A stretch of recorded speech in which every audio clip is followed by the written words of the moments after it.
Electrostatics के बारे में पढ़ेंगे जिसमें हम स्टडी करते हैं चार्जेस को रेस्ट की हालत में, यानी कि चार्जेस की स्टडी जब वो रेस्ट पर हों, उनकी जो इलेक्ट्रिकल प्रॉपर्टीज़ हैं उनको हम जो है स्टडी करेंगे।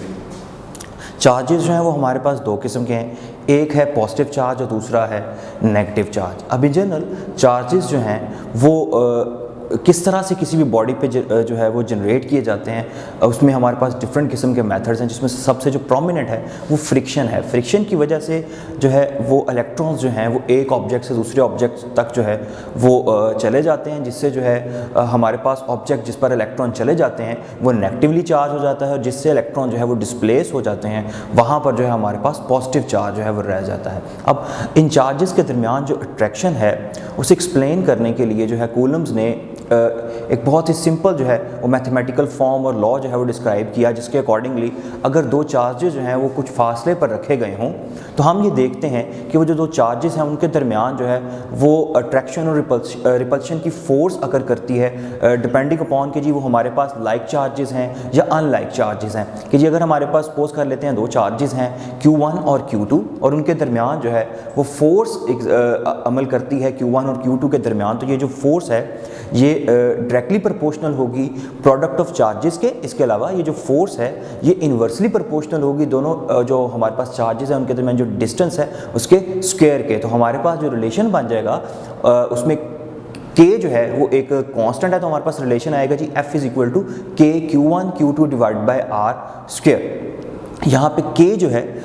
ये इसे हम इलेक्ट्रिक कांस्टेंट के तौर पे लेते हैं, जिसकी वैल्यू जो है वो है हमारे पास 1/4 पाई एप्सिलॉन नॉट, और इसकी जो मैथमेटिकल वैल्यू है वो है जी हमारे पास 9 × 10⁹ न्यूटन मीटर स्क्वायर पर कूलम स्क्वायर। अब ये जो हमारे पास कांस्टेंट K है ये दो चीज़ों के ऊपर डिपेंड करता है। ये या तो ये डिपेंड करता है जी हम आपके सिस्टम ऑफ यूनिट्स पे, इसके अलावा ये डिपेंड करता है मीडियम पे कि जी हमारे जो दो चार्जेस हैं अगर उनके दरमियान जो है कोई मीडियम आ जाता है, अब वो जो मीडियम है वो इस फोर्स को कितना अफेक्ट करेगा वो हमें ये K जो है ये बताएगा। और इस K की जो वैल्यू है वो जो है किसी मीडियम की के आ जाने की वजह से जो है वो कम होती चली जाएगी, यानी कि जो इसमें एप्सिलॉन R वाला फैक्टर है जिसको हम रिलेटिव परमिटिविटी कहेंगे, ये उस मीडियम के अकॉर्डिंग है जिसे आपने जो है दो चार्जेस के दरमियान रख दिया है। अब जो इलेक्ट्रिक ये जो हमारे पास जो है रिलेटिव परमिटिविटी जो है इसकी वैल्यू जो है ये ग्रेटर दैन 1 होती है, इसलिए जो भी आप ऑब्जेक्ट रखेंगे उसके लिए इसकी वैल्यू जो है उसके अकॉर्डिंगली होगी, उसके रिलेटिव होगी, इसीलिए इसको रिलेटिव परमिटिविटी जो है वो कहा जाता है परमिटिविटी ऑफ फ्री स्पेस के अकॉर्डिंग। अब जो है जैसे जैसे जो है आप कोई मीडियम चेंज करते हैं जिसकी रिलेटिव परमिटिविटी जो है वो ज़्यादा है, तो हमारे पास K की वैल्यू उतनी कम होती चली जाएगी, उसके अकॉर्डिंगली हमारी जो फोर्स है वो दो चार्जेस के दरमियान वो रिड्यूस होती चली जाएगी। इसके अलावा ये जो हमारी कूलम फोर्स है ये म्यूचुअल फोर्स है। म्यूचुअल फोर्स का क्या मतलब है जी कि अगर Q1 जो है वो Q2 पर फोर्स लगा रहा है तो उसके बिल्कुल अकॉर्डिंगली Q2 जो है वो Q1 पे भी फोर्स लगाएगा, यानी कि ये न्यूटन के थर्ड लॉ को जो है ये फोर्स जो है ये ओबे करती है कि जी एक्शन और रिएक्शन जो हैं वो होंगे, लेकिन वो मिकदार में तो बराबर होंगे लेकिन डायरेक्शन में है हमारे पास जो है वो ऑपोजिट होंगे। कि जी अगर आप देखें तो Q1 के ऊपर जो है वो हमारा Q2 जो है वो फोर्स लगा रहा है जिसको डिफाइन किया गया है F12 से, इसी तरह से Q2 पे जो फोर्स लग रही है जो कि Q1 लगा रहा है वो है जी हमारे पास F21। ये जो दोनों फोर्सेस हैं ये डायरेक्शन में एक दूसरे के ऑपोजिट हैं, लेकिन मिकदार में जो है ये दोनों फोर्सेस जो हैं ये बराबर होंगी। इसी तरह से अगर आप जो है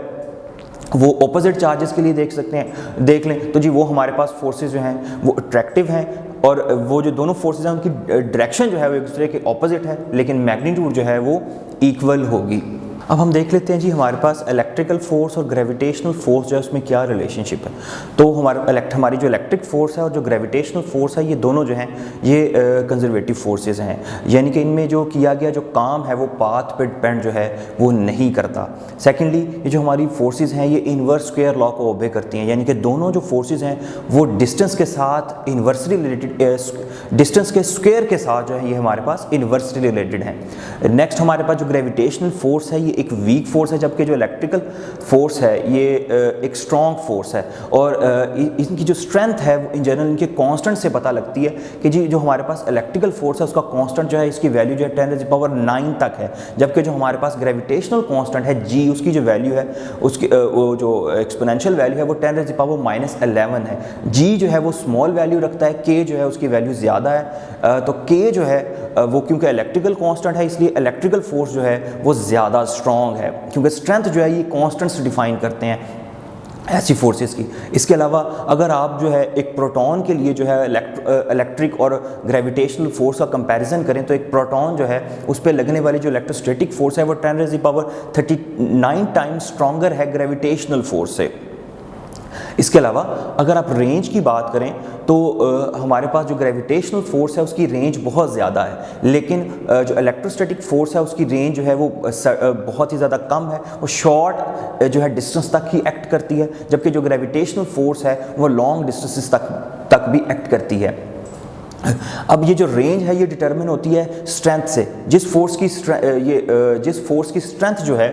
ये स्पेसिफिकली ये जो हमारे पास बेसिक फोर्स ऑफ नेचर हैं हम उसकी बात कर रहे हैं कि जिस फोर्स की स्ट्रेंथ जितनी ज़्यादा स्ट्रॉन्ग होगी और नेचुरली उसकी जो रेंज है वो उतनी ज़्यादा कम है नेचर में। इसके अलावा जो हमारी इलेक्ट्रोस्टैटिक फोर्स है ये अट्रैक्टिव भी है और रिपल्सिव भी है, जबकि जो हमारी ग्रेविटेशनल फोर्स है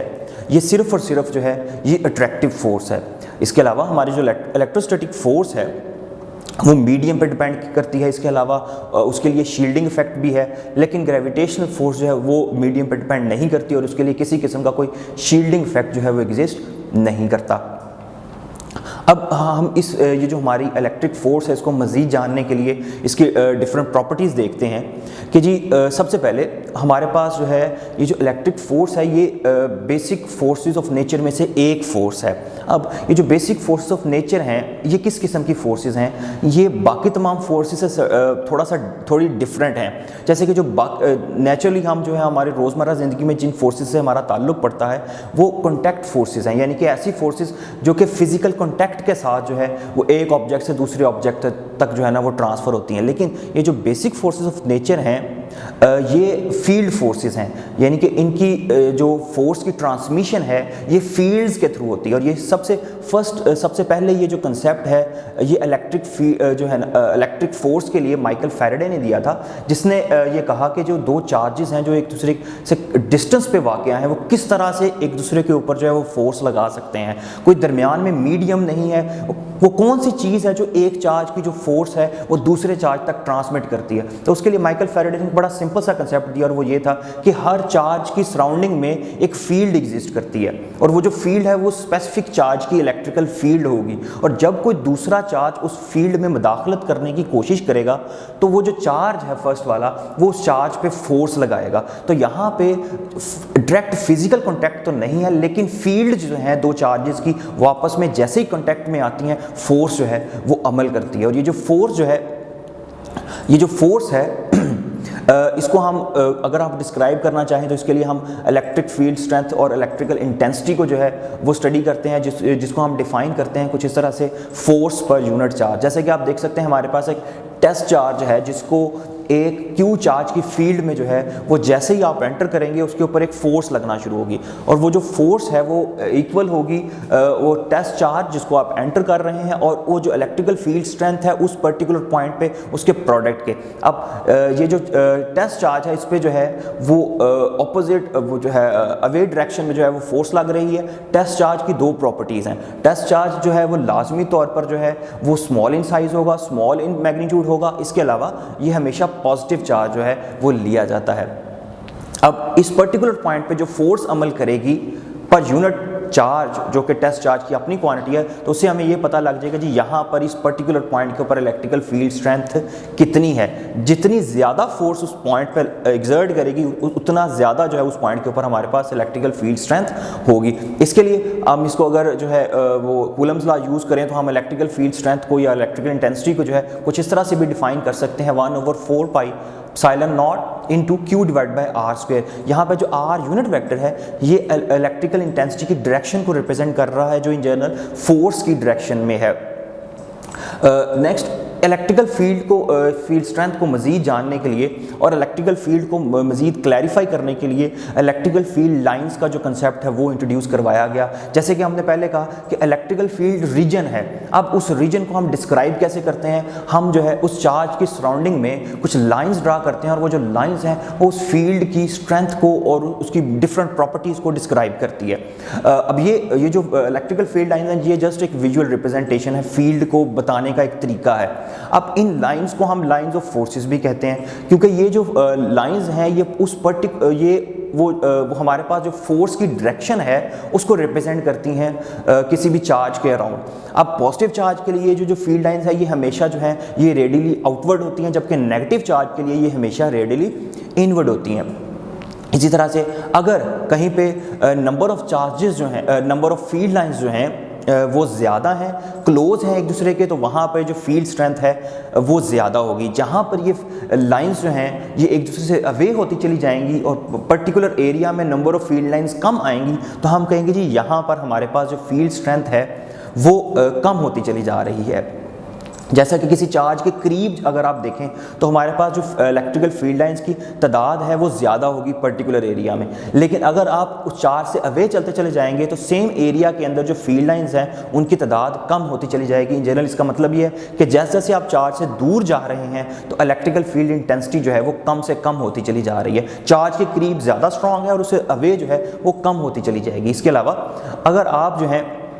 देखते हैं यहाँ पर हमारे पास जो है एक डाइपोल के लिए इलेक्ट्रिकल फील्ड लाइंस को रिप्रेजेंट किया गया है। नेक्स्ट हमारे पास जो है वो अगर आप जो है लाइक चार्जेस के लिए इलेक्ट्रिकल फील्ड लाइंस को देखें तो जो सेंट्रल रीजन है दो लाइक चार्जेस के दरमियान वो फील्ड फ्री रीजन है और इस फील्ड फ्री रीजन को हम न्यूट्रल जोन भी कहते हैं। इसके अलावा अगर आप इन इलेक्ट्रिकल फील्ड लाइंस पर किसी भी पर्टिकुलर पॉइंट के ऊपर इलेक्ट्रिकल फील्ड इंटेंसिटी कैलकुलेट करना चाहते हैं तो उसको कैलकुलेट करने के लिए हम उस पर्टिकुलर पॉइंट पर टेंजेंट ड्रा करेंगे और वो जो टेंजेंट है वो उस पर्टिकुलर पॉइंट के ऊपर हमारे पास जो है इलेक्ट्रिकल फील्ड स्ट्रेंथ की डायरेक्शन को रिप्रेजेंट करेगा। जैसे कि आप डिफरेंट पॉइंट्स के ऊपर आपको जो है सबसे पहले अगर आप देखें एक सिंगल चार्ज के लिए तो टेंजेंट जो है वो उस इलेक्ट्रिकल फील्ड लाइंस के बिल्कुल पैरेलल होगा, तो सेम इलेक्ट्रिकल इंटेंसिटी की डायरेक्शन को रिप्रेजेंट करेगा। लेकिन अगर आप डाइपोल के लिए देखते हैं जिसमें हमारे पास एक पॉजिटिव और एक नेगेटिव चार्ज है जिसको सेपरेट किया गया है सम डिस्टेंस पे, तो आप क्या देखते हैं जी यहाँ पर इलेक्ट्रिकल फील्ड स्ट्रेंथ जो है आप किसी भी पर्टिकुलर पॉइंट के ऊपर टेंजेंट ड्रा करके कैलकुलेट कर सकते हैं जिसकी डायरेक्शन हमेशा जो है वो आप देख सकते हैं वो पॉजिटिव से नेगेटिव की तरफ है। पर्टिकुलर पॉइंट्स के ऊपर दिखाया गया, आप मुख्तलिफ जगह के ऊपर जो है इलेक्ट्रिकल फील्ड स्ट्रेंथ की डायरेक्शन जो है उसे आप देख सकते हैं जो कि टेंजेंट से ड्रा की जाएगी। इसके अलावा आप इसमें हमारे पास जो है फील्ड जो है वो यूनिफॉर्म भी हो सकती है, फील्ड जो है वो नॉन यूनिफॉर्म भी हो सकती है। यूनिफॉर्म फील्ड की दो प्रॉपर्टीज़ हैं। पहली प्रॉपर्टी यूनिफॉर्म फील्ड की ये है कि जी वहाँ पे जो फील्ड लाइंस हैं वो हमेशा इक्वी डिस्टेंट होंगी और इसके अलावा जो है वो स्ट्रेट होंगी। जहाँ पर हमारे पास फील्ड लाइंस जो हैं वो स्ट्रेट हों और इक्वी डिस्टेंट हों तो हम ये कहेंगे कि ये जो रीजन है इसमें हमारे पास जो हमारे पास फील्ड है वो यूनिफॉर्म है। जैसे कि कैपेसिटर की जो प्लेट्स होती हैं with in the plates of capacitor जो है हमारे पास फील्ड जो है वो यूनिफॉर्म होती है, लेकिन साइड्स पे क्योंकि हमारी जो फील्ड लाइंस हैं वो कर्व हो जाती हैं इसलिए हम ये कहते हैं कि जी वहाँ पर हमारी जो फील्ड है वो नॉन यूनिफॉर्म है। इसके अलावा अगर आप देखें तो इनमें जो आपको जितनी भी फिगर्स नज़र आ रही हैं इनमें कोई किसी भी फिगर के अंदर इलेक्ट्रिकल फील्ड जो है वो एक दूसरे को जो है वो क्रॉस नहीं कर रही। इसका मतलब यह है कि ये जो इलेक्ट्रिकल फील्ड लाइंस हैं ये कभी एक दूसरे को क्रॉस नहीं करती और इसकी मेन वजह ये है कि हर जगह पर किसी पर्टिकुलर पॉइंट के ऊपर इलेक्ट्रिक इंटेंसिटी की डायरेक्शन जो है वो हमेशा सिंगल वैल्यू रखती है। हम एक पॉइंट के ऊपर दो टेंजेंट ड्रा नहीं कर सकते, सिर्फ और सिर्फ एक पर्टिकुलर टेंजेंट होता है जो कि एक पर्टिकुलर डायरेक्शन को रिप्रेजेंट करता है। इसलिए हम कह सकते हैं जी इलेक्ट्रिकल फील्ड लाइंस कभी एक दूसरे को क्रॉस नहीं करेंगी। इसके अलावा हमारे पास जो है हम ये जो सब्जेक्ट पढ़ रहे हैं इलेक्ट्रोस्टैटिक्स, इसकी हमारी रोज़मर्रा ज़िंदगी में बहुत अहमियत है जो है बहुत सी एप्लीकेशंस हैं जिसमें से चंद का जिक्र कर लेते हैं। जैसे कि हमारे पास ज़ीरोग्राफी जो है ये एक ग्रीक वर्ड है जिसके मायने है ड्राई राइटिंग, यानी कि हम जो है एक ऐसी मशीन यूज़ करते हैं जो कि ड्राई राइटिंग करते हुए हमें जो है, जिसको हम फोटोकॉपियर मशीन कहते हैं, जिससे हम मुख्तलिफ़ किस्म की जो है कॉपीज़ जो है वो जनरेट कर सकते हैं। अब इसमें ये जो हमारी फोटोकॉपियर मशीन है, इसका जो सेंट्रल मेन ड्रम है, जो हार्ट ऑफ मशीन भी है इन जनरल फोटोकॉपियर मशीन का, वो एल्यूमिनियम से बना हुआ होता है, जिसके ऊपर जो है हमारे पास सिलीनियम की कोटिंग होती है। और ये जो सिलीनियम है ये एक फोटो कंडक्टर है। फोटो कंडक्टर का क्या मतलब है कि जी ये उस वक्त तक इंसुलेटर रहेगा जब तक ये इसके ऊपर कोई रोशनी नहीं होगी, ये डार्क होगा, लेकिन जैसे ही जो है रोशनी आना शुरू होगी तो सेलेनियम जो है ये कंडक्टर बन जाता है। यानी कि डार्क में ये हमारे पास इंसुलेटर है और लाइट में ये हमारे पास कंडक्टर है। इसके अलावा हम जो फोटोकॉपियर में जो कॉपिंग के लिए जो है एक ब्लैक कलर का पाउडर यूज़ करते हैं जिसको हम टोनर कहते हैं। और ये जो टोनर है इसको यूज़ करते हुए हम इसको नेगेटिवली चार्ज कर देते हैं ताकि जो है प्रॉपर फंक्शनिंग जो है हो सके। और यही जो नेगेटिव पॉजिटिव चार्जेस हैं यही जो है ये प्रॉपर फोटोकॉपियर मशीन की जो फंक्शनिंग है उसमें काम करते हैं। इसके अलावा जो पेपर है उसको हम पॉजिटिव चार्ज देते हैं, ये जो टोनर है उसके ऊपर नेगेटिव चार्ज है, पेपर जो है उसके ऊपर पॉजिटिव चार्ज है। और यहाँ इनके दरमियान जो इंट्रैक्शन है, जो अट्रैक्शन है, उससे जो है हमारे पास जो है वो परमानेंट इंप्रेशन बन जाता है पेपर के ऊपर, जिसको हीटर से जो है ना हम उसके ऊपर मेल्ट करके प्रॉपर तरह से इंप्रेशन हासिल कर लेते हैं। नेक्स्ट है जी हमारे पास इंकजेट प्रिंटर। ये जो इंकजेट प्रिंटर है इसके मेन हमारे पास जो कंपोनेंट्स हैं वो पंप है जो कि इंक को पंप करेगा। इसके अलावा वो जो पंप होने वाली इंक है वो नोज़ल से जो है वो चार्जिंग इलेक्ट्रोड से गुजरेगी। वो जो चार्जिंग इलेक्ट्रोड है उसको हम जो है ना वो कंप्यूटराइज तरीके से जो कंट्रोल कर रहे होते हैं, उसके थ्रू प्रिंटिंग होगी। देन हमारे पास डिफ्लेक्शन प्लेट्स हैं। डिफ्लेक्शन प्लेट्स जो हैं वो अगर आपकी चार्जिंग प्लेट्स ऑन है तो इंक के ऊपर चार्ज होगा। वो जो डिफ्लेक्शन प्लेट्स हैं वो उस इंक जिसके ऊपर चार्ज है उसको डिफ्लेक्ट कर सकती है और डिफ्लेक्ट करके जो है वो गटर की तरफ सेंड कर देगी। और सिर्फ चार्जिंग प्लेट्स उसी वक्त ऑन होती हैं जब आपको प्रिंटिंग नहीं चाहिए होती, तब जो हमारी इंक है वो गटर की तरफ जा रही होती है जहाँ पे जो कि हमारे पास जो है वेस्टेज है। इसके अलावा जो अनचार्ज ड्रॉपलेट्स हैं वो स्ट्रेट करते हैं पेपर की तरफ और वहाँ पर जो है वो हमें हमारी प्रिंटिंग में जो है वो हेल्प करते हैं। नेक्स्ट है जी हमारे पास इलेक्ट्रिकल फ्लक्स किसे कहते हैं। तो इलेक्ट्रिकल फ्लक्स को हम डिफाइन कुछ इस तरह से करते हैं, फ्लक्स सिंपली फ्लो को रिप्रेजेंट करता है। तो इलेक्ट्रिक फ्लक्स यानी कि इलेक्ट्रिक फील्ड लाइंस का फ्लो। तो हम जी इसको इस तरह से डिफाइन कर सकते हैं जी, नंबर ऑफ फील्ड लाइंस जो किसी पर्टिकुलर एरिया में से पास आउट कर रही हैं वो हमें जो है इलेक्ट्रिकल फ्लक्स देंगी। अगर फील्ड लाइंस की तादाद ज़्यादा होगी तो फ्लक्स ज़्यादा होगा, बहाव ज़्यादा होगा। और अगर इलेक्ट्रिकल फील्ड लाइंस जो हैं वो तादाद में कम होंगी तो लाजमी तौर पर इलेक्ट्रिक फ्लक्स जो है वो भी कम होगा। और अगर आप इसकी मैथमेटिकल डेफिनेशन देखें तो वो है जी हमारे पास, इसको हम फाई से रिप्रेजेंट करते हैं। और ये जो फाई ई जो है ये इन जनरल कोरिस्पॉन्ड करता है इलेक्ट्रिक फ्लक्स को। इसको हम डिफाइन करते हैं E electric field strength dot area vector. अब अगर आप इसको डिफरेंट सिचुएशंस में देखें तो फर्स्ट केस जो आपके पास ए केस है उसमें हमारे पास जो है इलेक्ट्रिकल फील्ड लाइंस जो है वो किसी एरिया में से पास आउट कर रही हैं और ये जो एरिया है ये इलेक्ट्रिकल फील्ड लाइंस के परपेंडिकुलर है, लेकिन एरिया वेक्टर जो है वो इलेक्ट्रिकल फील्ड लाइंस की डायरेक्शन में है। तो एंगल जो है क्योंकि ए ई डॉट ए है तो ये हमारे पास आ जाएगा जी ई ए कॉस थीटा। तो अगर आप थीटा एंगल की बात करें तो वो हमारे पास होगा इलेक्ट्रिकल फील्ड स्ट्रेंथ और एरिया वेक्टर के दरमियान। तो वो यहाँ पहले केस में हमारे पास है जी 0 डिग्री, क्योंकि एरिया वेक्टर और इलेक्ट्रिकल फील्ड जो है ये सेम डायरेक्शन में है। तो हमारे पास जो फ्लक्स है वो मैक्सिमम होगा जिसकी वैल्यू होगी हमारे पास ई ए। लेकिन जो बी केस है अगर आप उसमें देखें तो हमारे पास जो है एरिया वेक्टर जो है वो इलेक्ट्रिकल फील्ड्स के परपेंडिकुलर है।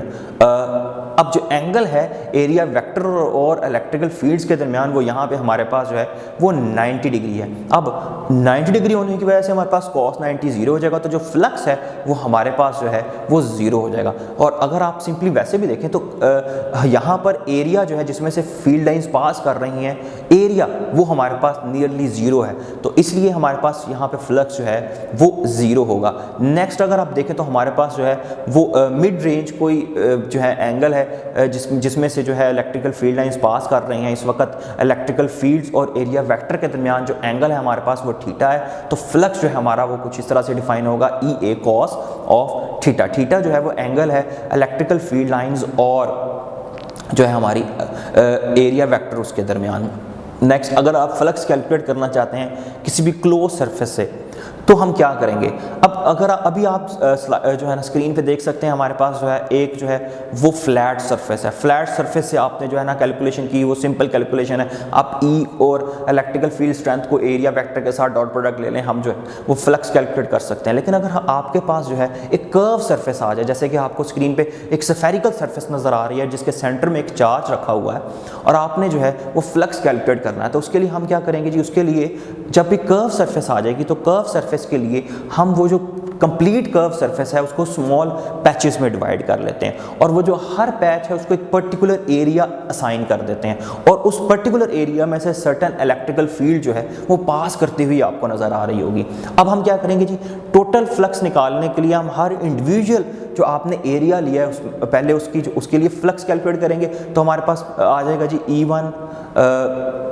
Dot delta A1, small area A1 ले लिया, फिर इसी तरह से आपने सेकंड एरिया के लिए फ्लक्स ले लेना है। इस तरह से आप करते करते अगर आपने n बैचेस लिए हैं तो आपने n जो है वो फ्लक्स कैलकुलेट करने हैं, देन आप उसे सम अप कर देंगे, हमारे पास टोटल फ्लक्स आ जाएगा। अब यहाँ पर क्योंकि चार्ज जो है वो बिल्कुल स्फीयर के सेंटर पे है और सराउंडिंग में जो डिस्टेंस है सरफेस तक वो रेडियस r है जो कि इक्वल होगा सेंटर से, तो हमारी जो इलेक्ट्रिकल फील्ड है वो हर पॉइंट के लिए सेम रहेगी। इसके अलावा अगर आप इलेक्ट्रिकल फील्ड कॉमन ले लेते हैं तो हमारे पास रह जाएगा सिर्फ और सिर्फ टोटल एरिया रह जाएगा किसका जी, स्फीयर का, क्योंकि वो जो डेल्टा एज हैं अगर आप उनको सम अप करें तो वो हमारे पास टोटल एरिया देंगे स्फीयर का। अब स्फीयर का एरिया जो है वो हमारे पास होता है जी 4πr², और अगर आप ई की वैल्यू यूज़ करें इलेक्ट्रिकल फील्ड स्ट्रेंथ की तो हमारे पास जो रिलेशन आएगा फ्लक्स के लिए थोड़ा क्लोज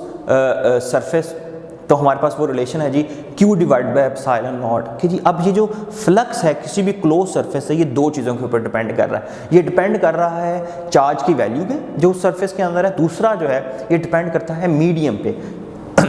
और इसके अलावा किसी तीसरी चीज़ के ऊपर हमारा फ्लक्स जो है वो डिपेंड नहीं करता, यहाँ तक कि वो सरफेस की डिमेंशंस के ऊपर भी डिपेंड नहीं करता। अब जो डिमेंशन फैक्टर था वो यहाँ पे r था, लेकिन r तो कैंसिल आउट हो गया, तो इसका मतलब है किसी भी क्लोज सरफेस से निकलने वाला जो फ्लक्स है वो चार्ज और एप्सिलॉन नॉट पर डिपेंड करता है। यही हमारे पास जो है वो गॉसेस लॉ डिफाइन करता है कि अगर आपके पास किसी क्लोज सरफेस के अंदर कुछ चार्जेस इनक्लोज हैं तो उसके लिए जो इलेक्ट्रिक फ्लक्स है वो कुछ इस तरह से कैलकुलेट किया जाएगा 1/एप्सिलॉन naught times total charge enclose in that surface कि जी आपने जो टोटल चार्ज, जैसे कि आपके पास सरफेस के अंदर Q1 Q2 Q3 certain charges जो हैं वो इनक्लोज हैं और आप टोटल फ्लक्स कैलकुलेट करना चाहते हैं तो जस्ट आप 1/एप्सिलॉन नॉट को मल्टीप्लाई कर देंगे सम ऑफ चार्जेस के, जितने भी चार्जेस उस सरफेस के अंदर अगर आप उसे ऐड अप करेंगे तो हमारे पास जो है वो टोटल फ्लक्स आ जाएगा। अब हम गासेस लॉ को यूज़ करते हैं मुख्तलिफ़ किस्म की एप्लीकेशंस में इलेक्ट्रिकल फील्ड कैलकुलेट करने के लिए। मुख्तलिफ़ किस्म की डिमेंशंस हैं, मुख्तलिफ़ किस्म की डिस्ट्रीब्यूशन हैं चार्जेस की, और उन चार्जेस की सराउंडिंग में आप इलेक्ट्रिकल फील्ड कैलकुलेट करना चाहते हैं, कोई पर्टिकुलर रीजन पे इलेक्ट्रिकल फील्ड कैलकुलेट करना चाहते हैं तो उसके लिए हम गासेस लॉ यूज़ करते हैं, जिसमें हम पहली एप्लीकेशन देख लेते हैं जी। हम इलेक्ट्रिकल फील्ड निकालना चाहते हैं एक होलो चार्ज स्फीयर जो है उसके सेंटर पे, तो जी आपने यानी कि एक हमारे पास एक चार्ज स्फीयर है और आप फील्ड निकालना चाहते हैं बिल्कुल सेंटर के अंदर उसके। अब इसके लिए हम गासेस लॉ अप्लाई करेंगे। गासेस लॉ अप्लाई करने के लिए सबसे पहले हम जो है एक इमेजिनरी सरफेस सपोज करते हैं जो हमारी हेल्प करती है गासेस लॉ को जो है वो कैरी आउट करवाने में। तो वो जी हम यहाँ पे एक गाशियन सरफेस ले रहे हैं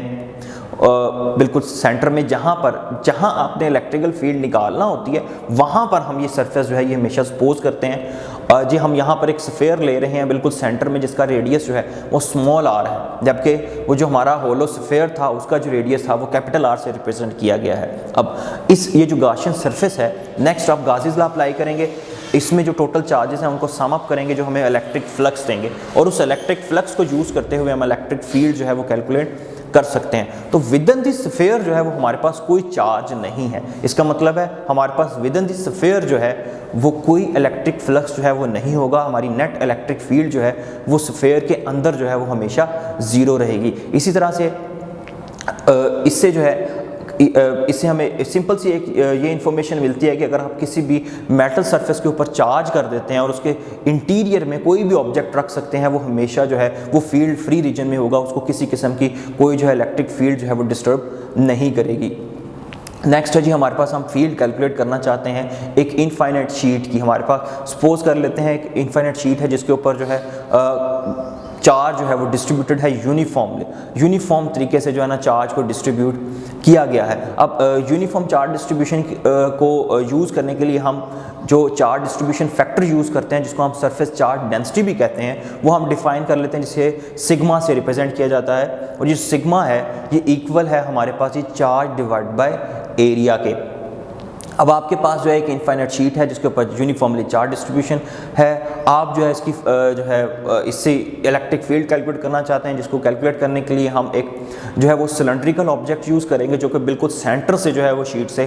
पास कर रहा है। अब इस सिलेंड्रिकल ऑब्जेक्ट के अकॉर्डिंगली हम जो है वो गाज़ीज़ लॉ अप्लाई करेंगे और जो है टोटल इलेक्ट्रिक फ्लक्स जो है वो कैलकुलेट करेंगे बाय डेफिनेशन। दोनों को कंपेयर करने से हमारे पास जो इलेक्ट्रिक फील्ड है वो आ जाएगी। अब सबसे पहले जो है ना अगर हम देखें कि जी कितना चार्ज इनक्लोज है उसके अकॉर्डिंगली अगर हम जो है वो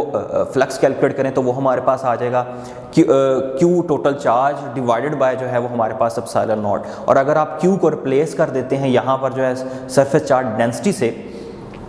तो हमारा जो चार्ज है वो हमारे पास आ जाएगा surface charge density sigma into area के। देन आप देखते आप फ्लक्स कैलकुलेट करते हैं सरफेसिस के थ्रू डेफिनेशन अप्लाई करते हुए। तो हमारे पास यहाँ पे 3 सरफेसिस हैं, एक अपर सरफेस है एक लोअर सरफेस है, इसके अलावा एक जो है हमारे पास जो है वो सर्कुलर सरफेस जो है वो है। अब इलेक्ट्रिकल फील्ड जो है उस चार्ज की वजह से जो शीट पर है वो सिर्फ और सिर्फ फ्लक्स जनरेट करेगी अपर और लोअर सरफेस पे, जबकि जो सराउंडिंग फील्ड है वहाँ पर हमारे पास इलेक्ट्रिक फ्लक्स जो है वो ज़ीरो होगा। तो देन अगर आप जो है ऐड अप करते हैं टोटल फ्लक्स को और उसके बाद आप उसे कंपेयर करते हैं गाज़ीज़ लॉ से तो हमारे पास इलेक्ट्रिकल फील्ड स्ट्रेंथ जो है वो आ जाएगी इनफाइनाइट शीट के लिए जो कि है जी सिग्मा डिवाइड बाय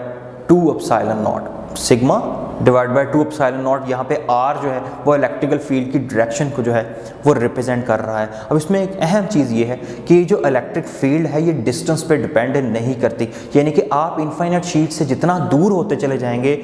आपकी जो इलेक्ट्रिक फील्ड है वो सेम रहेगी, वो कम ज़्यादा नहीं होगी, क्योंकि हमारी जो फील्ड स्ट्रेंथ है वो डिपेंड करती है सिग्मा पर यानी कि चार्ज पर यूनिट एरिया पर। इसके अलावा जो है एप्सिलॉन नॉट पे वो डिस्टेंस पे डिपेंड नहीं करती इनफाइनाइट शीट से।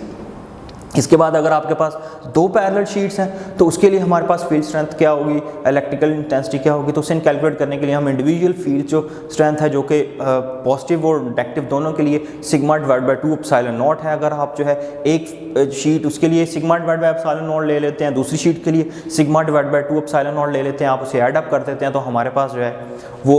इलेक्ट्रिक फील्ड आ जाएगी पैरेलल प्लेट्स के लिए। तो वो है हमारे पास sigma divide by epsilon naught into r. और ये जो आर है ये इलेक्ट्रिकल फील्ड की डायरेक्शन बता रहा है जो कि इन जनरल पॉजिटिव चार्जेस से नेगेटिव चार्जेस की तरफ है। नेक्स्ट इलेक्ट्रिक पोटेंशियल को डिफाइन करेंगे जी। इलेक्ट्रिक पोटेंशियल किस तरह से होता है, जिस तरह से हम ग्रेविटेशनल पोटेंशियल एनर्जी पढ़ते हैं या ग्रेविटेशनल पोटेंशियल पढ़ते हैं, इसी तरह से हमारे पास इलेक्ट्रिसिटी के अंदर जो है वो इलेक्ट्रिक पोटेंशियल है। अब इलेक्ट्रिक पोटेंशियल क्या है जी, इसको डिस्क्राइब करने से पहले हम थोड़ा सा ग्रेविटी के बारे में देख लेते हैं। हमारे पास एक ऑब्जेक्ट है जिसको आप h हाइट के ऊपर जो है ना आपने रखा हुआ है। आप जैसे ही जो है उस ऑब्जेक्ट को रिलीज़ करते हैं वो डाउनवर्ड डायरेक्शन में मूव करेगा और उसकी जो पोटेंशियल एनर्जी है वो काइनेटिक एनर्जी में कन्वर्ट होना शुरू हो जाएगी। अब इसी तरह से अगर हम जो है एक पॉजिटिव चार्ज को पैरेलल प्लेट्स के दरमियान रख दें, जैसे कि आपको नज़र आ रहा है ए और बी हमारे पास जो है 2 पैरेलल प्लेट्स हैं। बी पे हमारे पास जो है वो पॉजिटिव चार्ज है, ए पे हमारे पास जो है वो नेगेटिव चार्ज है। और आप एक टेस्ट चार्ज को जो है क्यू चार्ज को आप जो है इन दोनों फील्ड्स में रख देते हैं तो क्यू क्योंकि पॉजिटिव चार्ज है वो बी प्लेट से वो रिपेल होगा और ए प्लेट की तरफ वो अट्रैक्ट होगा। तो वो नेचुरली तौर पर जो है अगर आप उसे रिलीज़ कर देते हैं टेस्ट चार्ज को तो वो बी प्लेट से ए प्लेट की तरफ मूव करना शुरू कर देगा। यानी कि जब वो बी से ए की तरफ जाएगा उसकी जो पोटेंशियल एनर्जी है, इलेक्ट्रिक पोटेंशियल एनर्जी है, वो कम हो रही होगी बिल्कुल पैरेलल ग्रेविटेशनल पोटेंशियल एनर्जी की तरह, और जो काइनेटिक एनर्जी है वो बढ़ रही होगी। यानी कि जो फोर्स है, जो नेचुरल फोर्स, जो इलेक्ट्रिक फोर्स उस चार्ज पे अमल कर रही होगी वो हमेशा उसको बी से ए की तरफ मूव करवाएगी, जिसको हम कैलकुलेट करते हैं F E is equal to q E naught E से। लेकिन अगर आप ये चाहते हैं कि आप अपने इस चार्ज को against the electric field move करवाएं, यानी कि आप ए से बी तक ले जाना चाहते हैं तो आपको वर्क करना होगा। इसी तरह से अगर आप ग्रेविटी की सिचुएशन में देखें तो वो जो बॉल जो है वो नीचे की तरफ आ रहा है, अगर आप ये चाहते हैं कि आप उसको अगेन जो है वो हाइट एज तक लेके जाएं तो आपको जो है ग्रेविटी के अगेंस्ट काम करना होता है। इसी तरह से चार्ज को अगर आपने मूव करवाना है तो आप जो है इलेक्ट्रिक फील्ड के अगेंस्ट जो है वो वर्क करेंगे। अब और वो जो आपने जो फोर्स लगानी है वो वर्क करने के लिए वो यहाँ पर आपको ग्रीन जो है वो कलर में अपीयर हो रही है जी। आप एक जो है एक फोर्स लगाते हैं उस चार्ज पे इस तरह से कि वो चार्ज जो है वो इलेक्ट्रिक इक्विलिब्रियम को मेंटेन रखते हुए जो है वो अपवर्ड डायरेक्शन में मूव करना शुरू कर देता है। अब आप ये जो आपकी फोर्स है ये चार्ज को ए से बी तक ले जा रही है और ये जो फोर्स है ये डेफिनेटली तौर पे कोई काम कर रही है, जिसको हम इलेक्ट्रिक पोटेंशियल एनर्जी के तौर पर इस तरह से डिफाइन कर सकते हैं कि जो वर्क डन होगा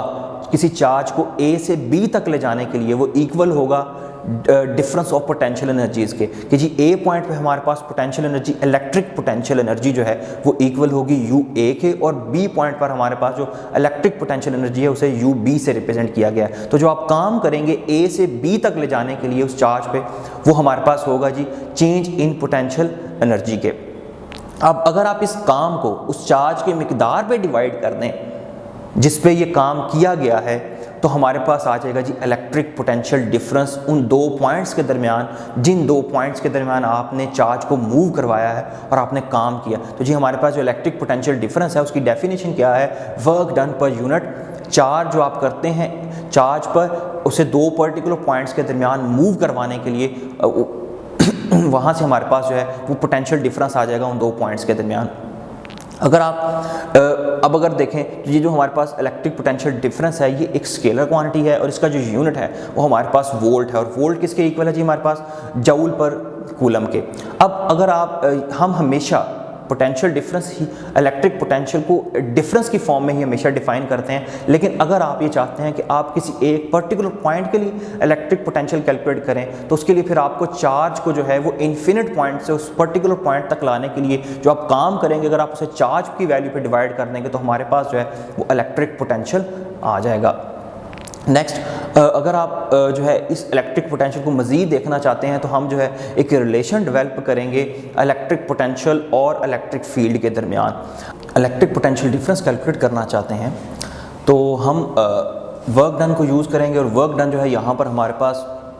फोर्स जो है जिसे आपने ग्रीन कलर से रिप्रेजेंट किया हुआ है जो कि इलेक्ट्रिक फोर्स के अपोजिट डायरेक्शन में एक्ट कर रही है उसके थ्रू कैलकुलेट होगा। और हमारे पास जो है यहाँ पर अगर आप work done F dot D से कैलकुलेट करें तो वो आएगा जी माइनस क्यू ई डी। यहाँ पर माइनस का साइन जो है वो जनरल रिप्रेजेंट कर रहा है कि ये जो फोर्स है ये इलेक्ट्रिक फोर्स की अपोजिट डायरेक्शन में जो है ये एक्ट कर रही है। अब यहाँ से अगर आप क्यू को कैंसिल कर देते हैं तो हमारे पास जो है वो जो हमारी इलेक्ट्रिक पोटेंशियल डिफरेंस है वो इक्वल आ जाएगा जी माइनस ई डी के। अब ये जो डी है ये डिस्टेंस है ए और बी प्लेट्स के दरमियान। अगर ये डिस्टेंस बहुत ही ज़्यादा स्मॉल हो तो हम इसे डेल्टा आर से जो है वो रिप्लेस कर सकते हैं। तो हमारे पास आ जाएगा जी E is equal to minus delta V divide by delta r. अब यहाँ पर आप देख सकते हैं आप पोटेंशियल कैलकुलेट कर रहे हैं विद रिस्पेक्ट टू आर, यानी कि जो आपके पोटेंशियल में चेंज है आप उसे कैलकुलेट कर रहे हैं with respect to R. R जो है वो हमारे पास डिस्टेंस है जिसको हम पोटेंशियल ग्रेडियंट से कोरिस्पॉन्ड करते हैं। यानी कि ग्रेडियंट से क्या मुराद होता है जी, किसी भी फिजिकल एंटिटी में change with respect to distance जो है उसे हम ग्रेडियंट कहते हैं। तो हम इलेक्ट्रिक फील्ड इंटेंसिटी को डिफाइन करते हैं negative of the potential gradient से। यहाँ पे जो नेगेटिव साइन है ये प्योर फिजिक्स को डिफाइन करता है जो कि हमें ये बता रहा है कि जी इलेक्ट्रिक फील्ड की जो डायरेक्शन है वो हमेशा डिक्रीजिंग पोटेंशियल की तरफ होगी, यानी कि इलेक्ट्रिक फील्ड हमेशा उस तरफ होगी जिस तरफ पोटेंशियल कम हो रहा हो। यानी कि अगर इलेक्ट्रिक फील्ड डाउनवर्ड डायरेक्शन में आपको नज़र आ रही है पॉजिटिव से नेगेटिव की तरफ तो पॉजिटिव जो है वो लाजमी तौर पर हाई पोटेंशियल को कोरिस्पॉन्ड करता है और जो नेगेटिव है वो लो पोटेंशियल को कोरिस्पॉन्ड करता है। इसके अलावा हमारे पास कुछ सर्फेसिस हैं जिनको हम इक्वी पोटेंशियल सर्फेसिस कहते हैं। अब उनके डिस्क्रिप्शन के लिए आपको स्क्रीन पे नज़र आ रहा है एक चार्ज है उसकी सराउंडिंग में इलेक्ट्रिक फील्ड है और सर्टन जो है वो आपको सर्कुलर जो है वो सर्फेसिस नज़र आ रही हैं। अब ये जो सर्फेसिस हैं ये इक्वी पोटेंशियल सर्फेसिस हैं और इन पे अगर आप कोई से 2 पॉइंट्स ले लेते हैं, जैसे कि आपको स्क्रीन पे नज़र आ रहा है ए और बी पॉइंट आपने ले लिया है। अब ये जो ए और बी पॉइंट है, इनके अगर आप ए से बी तक जाते हैं या बी से ए तक आते हैं, तो क्योंकि हमारा जो पोटेंशियल है वो सेम है, इक्वी पोटेंशियल्स हैं, सरफेसेस हैं कि जी इन तमाम सरफेस के ऊपर जो पोटेंशियल है वो एक पर्टिकुलर सरफेस के ऊपर जो है वो क्या रहेगा, हमारे पास सेम रहेगा। तो अगर आप ए से बी तक जाएंगे तो पोटेंशियल जो है वो सेम होने की वजह से आपको कोई काम नहीं करना पड़ेगा। इसके अलावा ये जो सरफेसेस हैं ये हमेशा इलेक्ट्रिक जो हमारी फील्ड है उसके नॉर्मल होती हैं। आप देख सकते हैं कि जो इलेक्ट्रिक फील्ड लाइंस हैं वो एज अ नॉर्मल जो है वो इनमें से पास आउट कर रही हैं। नेक्स्ट हमारे पास देख लेते हैं जी, अगर आपके पास जो है एक चार्ज है Q और आप कुछ फासले पर उस चार्ज से जो इलेक्ट्रिक पोटेंशियल है वो कैलकुलेट करना चाहते हैं, तो उसके लिए हम क्या करेंगे जी, हमारे पास रिलेशन है जी 1/4 pi epsilon naught into Q divide by R। यहाँ पर पोटेंशियल जो है वो हमेशा डिस्टेंस R के साथ इन्वर्सली प्रोपोर्शनल है, कोई स्क्वायर यहाँ पे इन्वॉल्व नहीं है। जबकि इलेक्ट्रिक फील्ड में और हमारे पास जो इलेक्ट्रिक फोर्स है उसमें जो R स्क्वायर के साथ हमेशा जो है वो इन्वर्स रिलेशन एग्जिस्ट करता है, लेकिन पोटेंशियल में हमारे पास R के साथ जो है ये रिलेशन जो है ये एग्जिस्ट करता है। अब अगर हम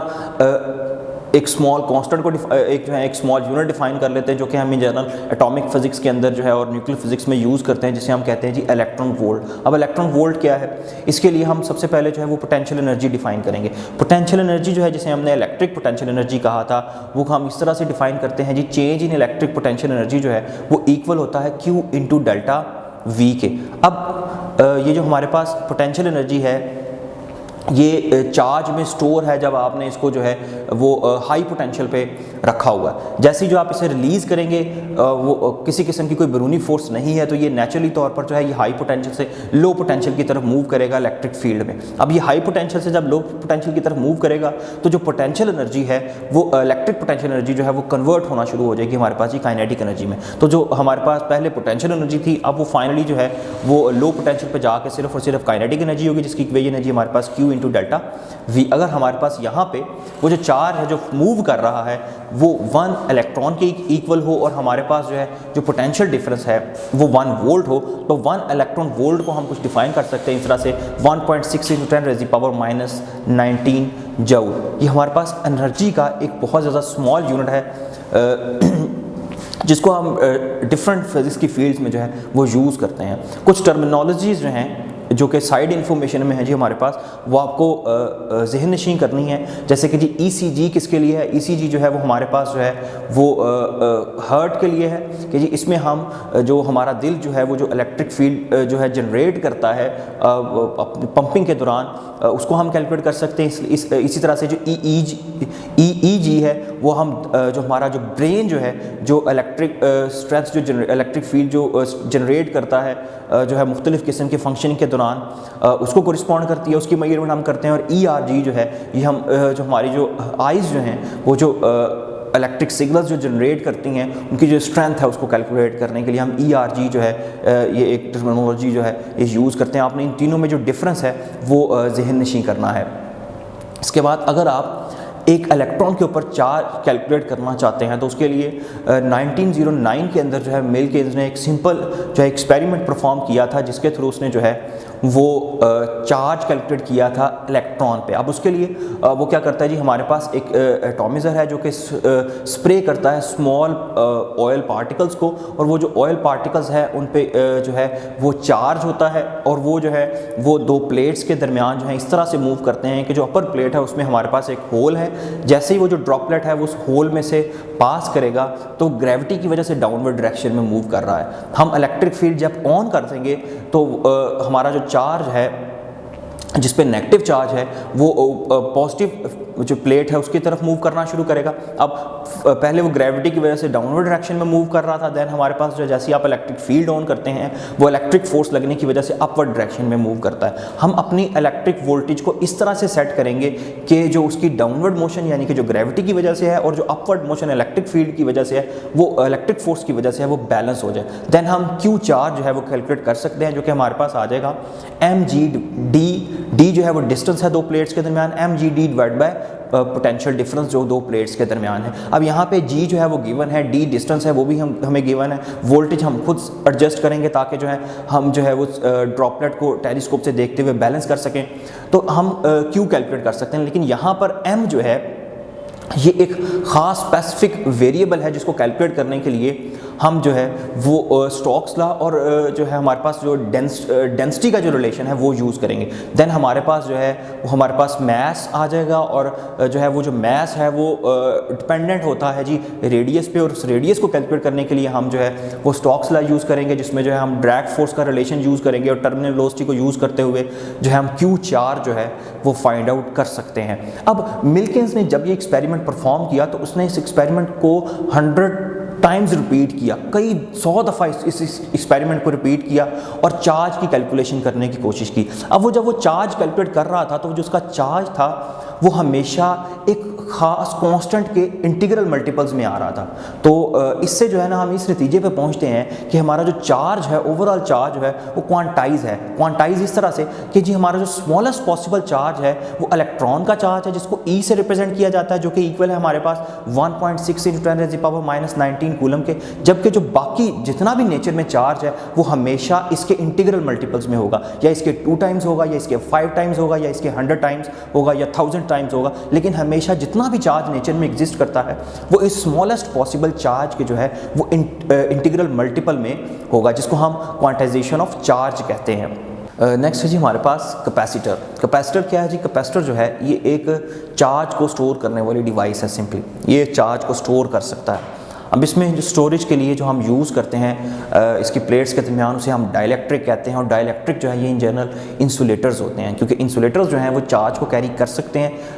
जो कंडक्टर्स हैं वो उनके थ्रू उनमें से तो चार्ज फ्लो कर जाता है, इसलिए डाइलेक्ट्रिक जो है ये इन जनरल इंसुलेटर्स को हम यूज़ करते हैं। अब जो हमारे पास कैपेसिटर की जो बेसिक इक्वेशन है वो है जी हमारे पास Q = CV, यानी कि जो हमारा चार्ज Q है वो हमेशा प्रोपोर्शनल होता है अप्लाइड पोटेंशियल डिफरेंस के। यहाँ पे जो C है वो हमारे पास कैपेसिटेंस है, जो कि ये डिफाइन करेगी कि जी हम कैपेसिटर पे कितना चार्ज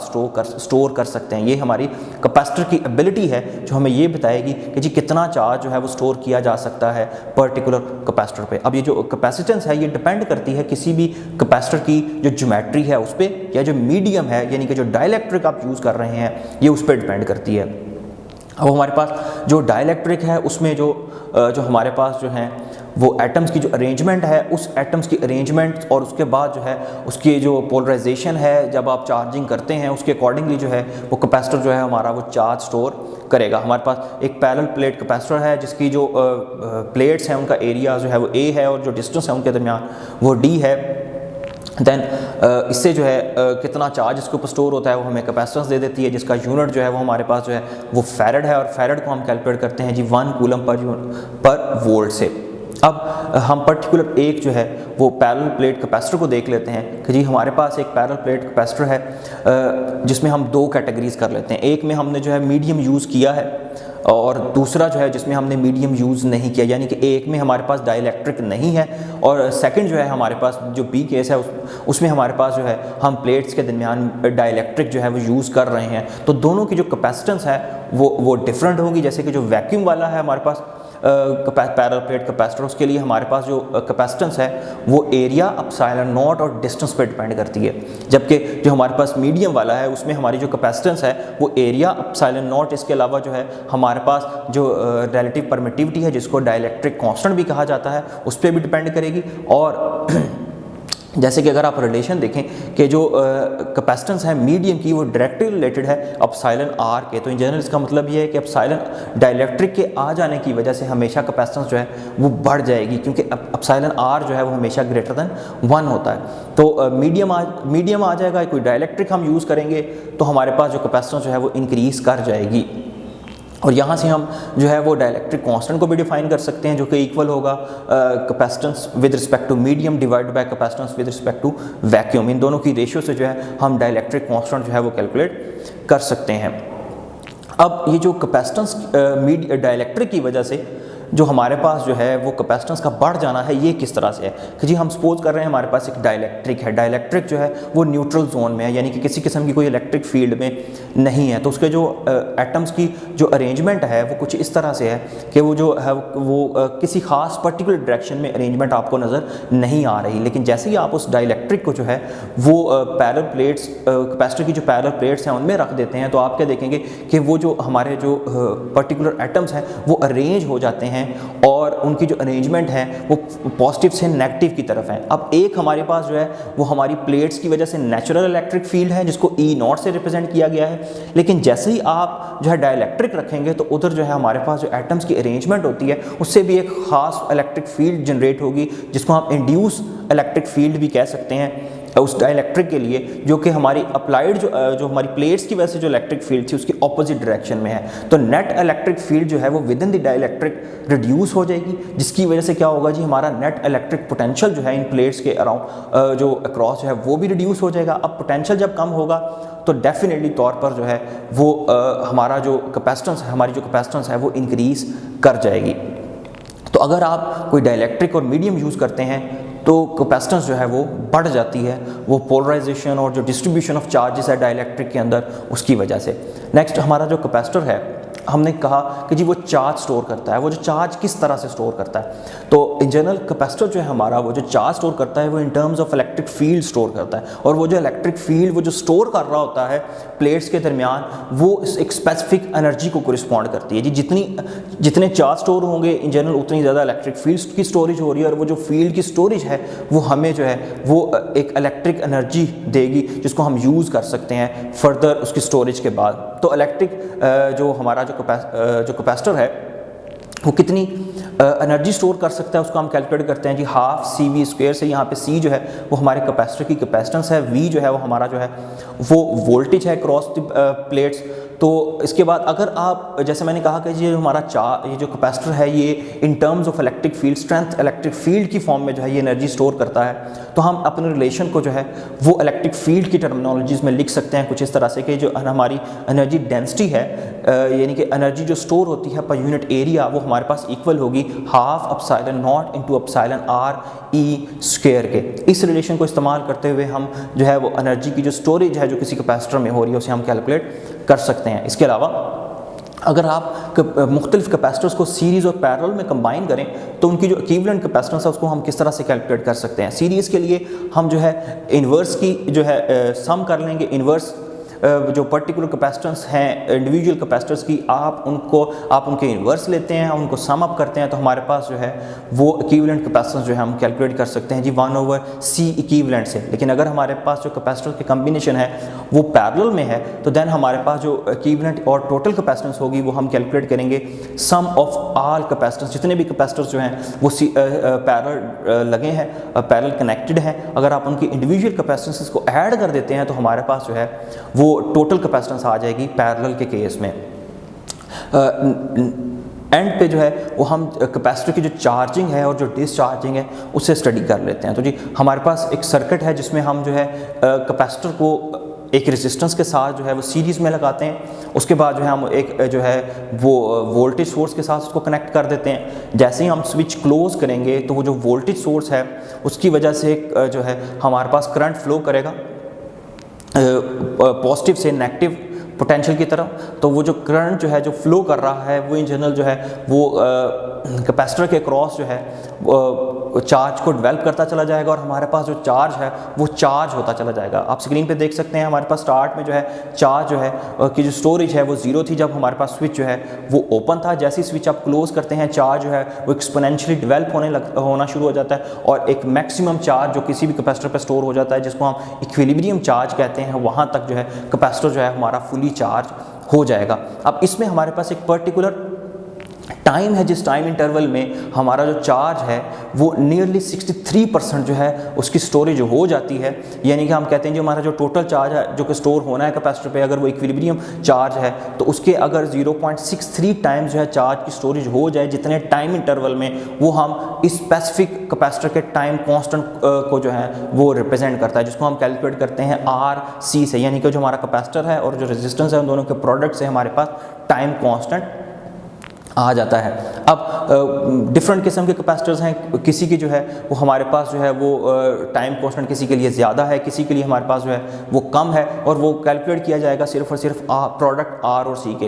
अब जी कौन से कैपेसिटर बेहतर होते हैं, जिनमें आर सी की वैल्यू कम हो या जिनमें आर सी की वैल्यू ज़्यादा हो, तो ये डिपेंड करता है एप्लीकेशन पे। अगर आपको ऐसी एप्लीकेशन दरकार हैं जहाँ पर आप ये चाहते हैं कि ज़्यादा रैपिडली जो है वो चार्ज स्टोर हो, तो आपको जो है ऐसे कैपेसिटर यूज़ करने होंगे जिनके लिए आरसी की वैल्यू कम हो, और जहाँ पर आप ये चाहते हैं कि जो है स्लो चार्जिंग हो, वहाँ पर आपको ऐसा कैपेसिटर चाहिए होगा जिसके लिए आरसी की वैल्यू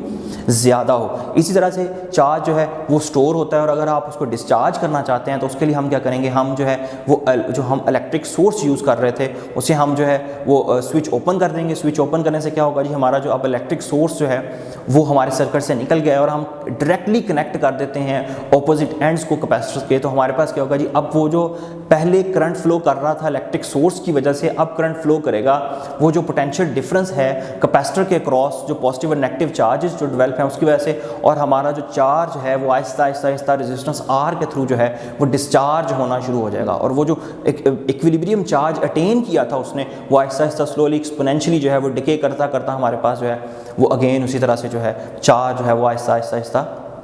हमारा जो कैपेसिटर है वो डिस्चार्ज हो जाएगा।